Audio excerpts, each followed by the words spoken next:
For Camilla? Yeah, I think it was a little tough because she was in foul trouble, but we tried to look for as best as we could, and I think she finished well when she was in there and had the opportunity down the stretch. What's that on your right? Charlotte Ward, FI36 News, Angel and Elizabeth. What was the sense of urgency about the win today? Know that you said early in the season, but how did you guys feel about the urgency of being this win? Yeah, I mean, I think it was a step forward, obviously. Things that we can get better at, things that we know we can be, we were better at. I think just we got to stay together. It's tough losing three in a row. But I think if we stay together and continue to work on the things that we need to work on, I think we'll be all right. Lauren Jones, Lojo Media. Angel, you had recently Lisa Leslie on your podcast, and she talks about just the mentorship, the impact. How important is that mentorship and impact on your career for WNBA legends like you? I think just being able to have somebody in my back pocket is always good. Yeah. Go to your left. Actually, we recently saw you team up with Magic Johnson for financial literacy for your hometown in Baltimore. Man, I'm trying to talk basketball. I ain't trying to talk about nothing but basketball. Gotcha. Go to the back. Angel, you had another double-double tonight. How do you keep up this hustle and this tremendous game play with all of the naysayers?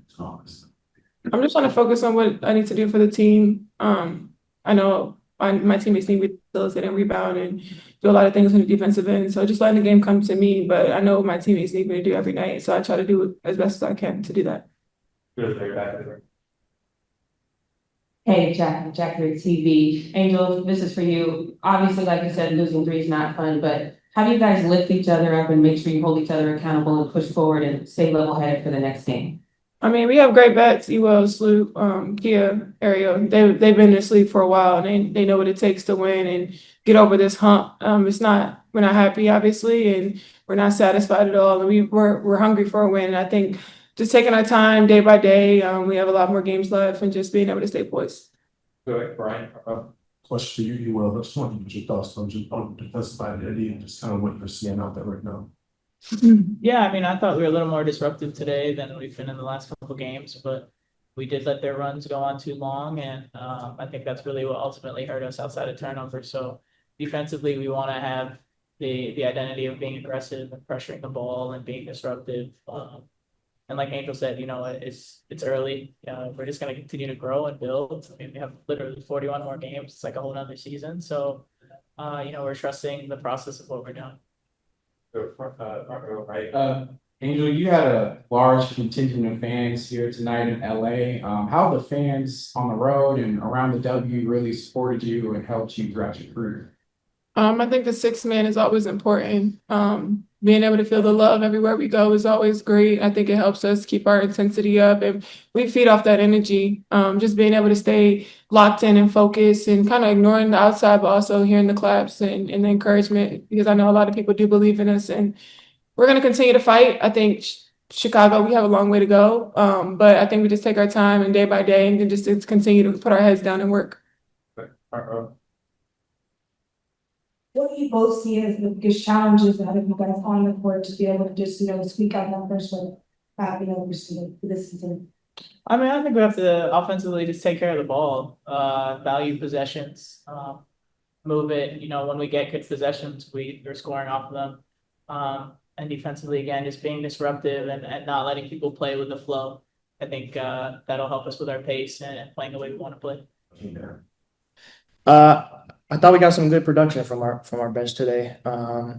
We do a couple of looks of zone at them, and I thought that we were pretty good in it. I think Elizabeth Williams gave us some great minutes off the bench when Camilla got in some foul trouble early. Beck came off the bench and did what she does, and then Rachel held it down from a point guard standpoint, and Michaela gave us some decent minutes as well. So I thought our bench was well.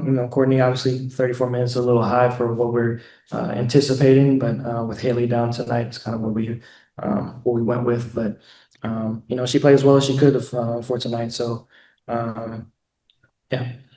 Good. When you're in a kind of like a situation that you find yourselves in right now, having lost these 3 games. How important is it to have the veteran leadership on the squad, just kind of lifting everyone up and just make sure that nobody stays in? It's really important. I think that, my voice extends as much as we see them in film and meetings, traveling, obviously in practices and in games, but the rest of the time they're with each other. And so whether that's in housing, whether that's in the locker room, what have you, like you want the same messaging to be communicated all throughout, whether they're in our presence or not. And so that's when you lead on the vet leadership and the vet experience and the ones who have been around this league a long time that understand this is a long season. And I think we showed a lot of improvement in tonight's game compared to the last two. And so that's what we want to build on moving forward into Phoenix. With all the threes they made, with all the threes they get in the third quarter, were they getting too many open looks? Is there any more? Yeah, I think that this league is a league full of good shot makers, and I think that even those that you may deem to not necessarily be shooters per se, I mean, they're still professional basketball players, and any professional basketball player can make an open shot. And so, yeah, we wanted to contest them a little more, but I think we did pretty well for most of the game. They had a 33-point quarter in that third, and that's tough to deal with, tough to come back from, especially when the shots aren't falling on our end at the same pace. So We'll go back to Brian. So Angel was credited for assists tonight, but she made about 5 or 6, I thought, like assist worthy type of reads. She was talking about 4 games. Just you guys stuff here. yeah, I thought Angel played really well tonight on both ends. I thought she was locked in. She was communicating. Obviously was rebounding and she was pushing up the floor. It's probably not up to her standards still. She's someone who holds herself to a high standard, and I think we do as a team as well. And so, but I thought she has some really valuable minutes and some good stretches out there from a defensive and offensive standpoint. Were turnovers a problem to me today?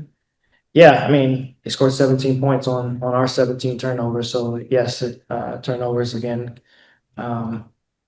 Continue to be something that we struggle with, and will continue to be something that we work on moving forward. But it's another game where we had more possessions than our opponent and come out on the wrong side of it. So those possessions are valuable, and so we got to utilize them in moments to where we can get extra attempts at the rim or getting back to the foul line and things of that nature. So got to convert. We'll go back to Brian and Steve. Second quarter's been kind of a challenge for the team this year. What's been your message with the team during halftime to the third quarter? I feel like this is paid off for you guys. Yeah, I think it's just whatever adjustments need to be made or whatever you're able to watch a little glimpse of film during that halftime just to kind of see where you're falling short at, what kind of tweaks can be made. But I think there was the latter part of the third quarter is where we struggled. And it's where we struggled against New York as well. And so again, it's a work in progress to complete a full 40 minutes putting together. But again, I think that tonight we showed some areas that we wanted to clean up coming into the game, and I think that we gave us some stuff to build on moving forward. Go to Carly Dell on Zoom, please unmute.